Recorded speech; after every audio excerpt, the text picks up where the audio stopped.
The Depth to Delve Deep by Rote Writer. Chapter 56. Bath. The last night he had spent awake and aware of all, thanks to an energy drink donated to him by his newfound friends. Like any drug come caffeine or codeine, the first time he drinks the energy drink, he thinks the fantastic feeling will always be the same. Rote climbs up and over the gate barring the entrance along the bridge, gapping the divide between Old Sarum and the round, grown-in green ground found below the divide. Once inside the concave circle amongst the ruined ramparts, Rote aligns himself along the Salisbury Cathedral spire in the distance, and from the direction deemed and seen earlier, Stonehenge. He figures he somewhat successfully followed the Old Sarum ley line. Rote lies down in the dipped center and looks up at the sky nigh to the morrow.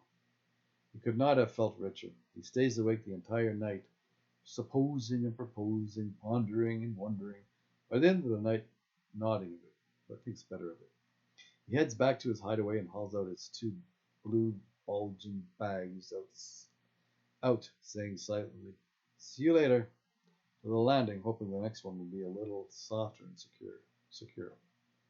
His arms are stretched to the max as he struggles, strains, and suffers his bags of burden. Like a cross to bear, he continues, carrying them towards Salisbury bus depot, hoping to find his way to Avalon. Rote roams around the city in the pouring rain until the townspeople awake. It'll be them who will help him on his way. He must collect enough coins to pay his way out of Salisbury. He's so hungry when he spots two jugs of milk sitting in the doorway of a building he takes one. He conscientiously leaves the other almost with the same gravity Mohammed makes in his moment of decision, milk or wine. Ah, the nectar of life, the bosom beverage. He desperately drinks it. He's barely eaten in the past little while, save for a martially marked chocolate bar, sustained by the slogan here and there. The pint-sized jug of milk fills him up rather quickly now that his stomach's shrunk. Satisfied somewhat, he continues to walk the streets of Salisbury, stopping in and out of the rain wherever he can. He's waiting for people to get up so he can go about his business and beg his way out of there. Eventually, the people of the town are up and about, allowing him to approach some of them. From there, he spends the early part of the morning begging just enough to get to at least to the spa, the old Roman retreat, Aqua Sulis, Bath. Bath, with its Georgian gist, is halfway to the mists of Avalon.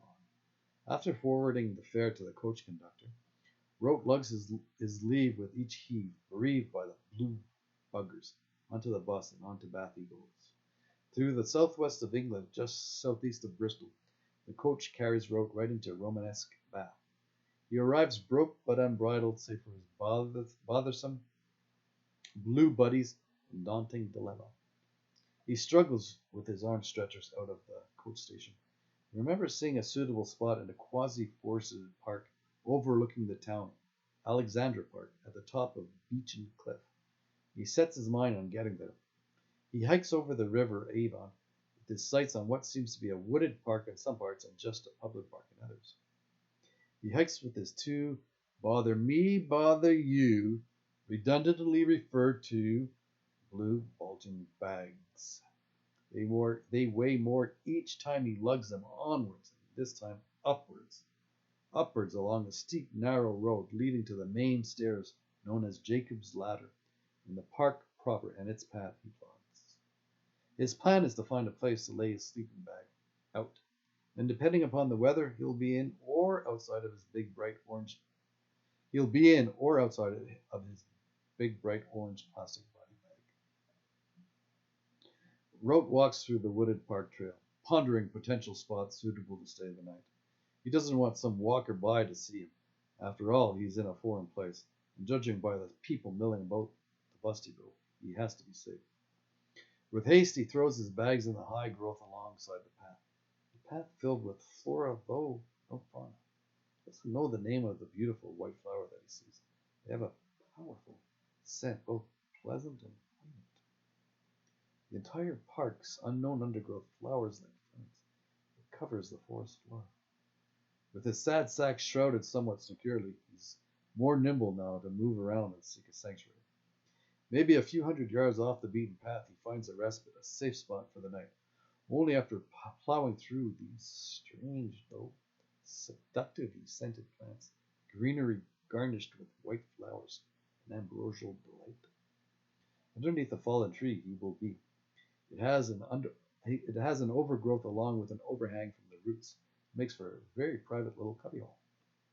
The surrounding flora forms a high and thick enough cover from anyone peering from the path into the direction deemed to be his bequeathed bivouac. Rote retrieves with his rue his two blue bags. He barrels back to his chosen lot and places them in the cave-like cover. He returns to the path, swishing through the very damp but beautiful bushes that Bath has in its flora. Back down the way he comes, he heads straight to the bus depot to beg. He's seen other bums there upon his arrival. He figures it'll be a good place to start, saying as he has no means to move on. The first person he approaches to scrounge spare change from is the supervisor of the coach station. The supervisor just smiles and lets him know there's no panhandling allowed in or around the premises. Oh. The supervisor recognizes Rote's foreign accent and his amiable ambient aura. Rote likes this friendly fellow as well. He perceives part of his supervisory job to be subjected every day and night to scum and bums. The supervisor asks Rote, "Would you like a coffee?" "Yes, please." He hands him the coffee. The two talk. Rote implores in passing his pipe dream pilgrimage. He tells him of his travels so far, to and by now amused and endeared ear. Rote explains to his new friend the pickles, and given the circumstances, he'll have no other choice but to beg within the bus depot. The supervisor smiles. He's caught by Rote's Canterbury-like tales, he tells. What a breath of fresh air, especially after dealing day in and day out with cantankerous cadgers. The supervisor, spurred on by Rote's quest, returns with another coffee. He also checks the bus route and costs to his costs. The supervisor generously gives £5 and change to pay his way to the promised land, Avalon. Ah, the kindness of strangers.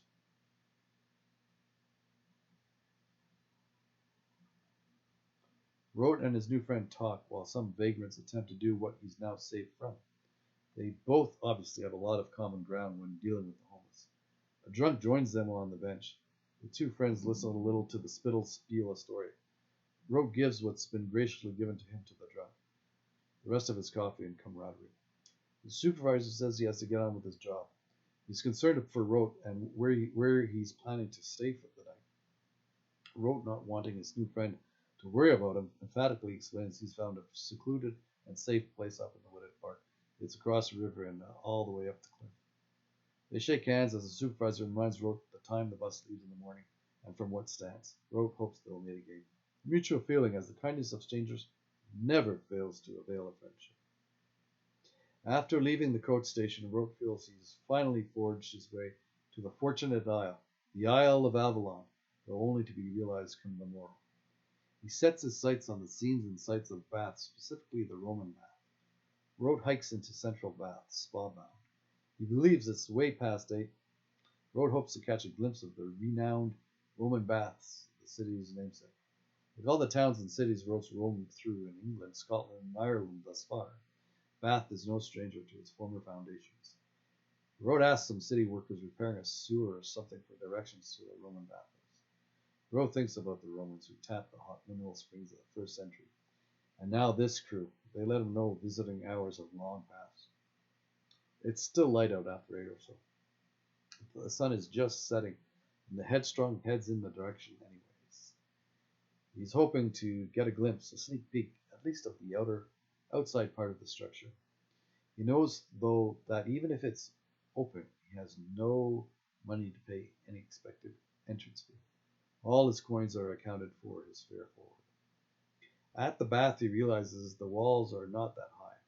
They're high enough to prevent people from peering over. However, there's a helping hand in the form of a mailbox right beside the wall halfway up from an adjoining building. It surely will serve as a springboard, if not a step stand, for him to sneak a peek over and see firsthand the Roman baths. He does all that, and wow, what a wonderful view. Bath itself, all its Roman statues situated around the hot spring, not to mention the levels and contours of the arches, forming a promenade around the bath itself.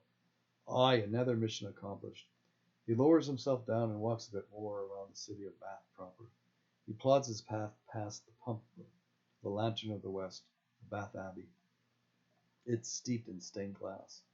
His timing, as usual, is uncanny, for a tour guide has seen and heard intriguing tourists.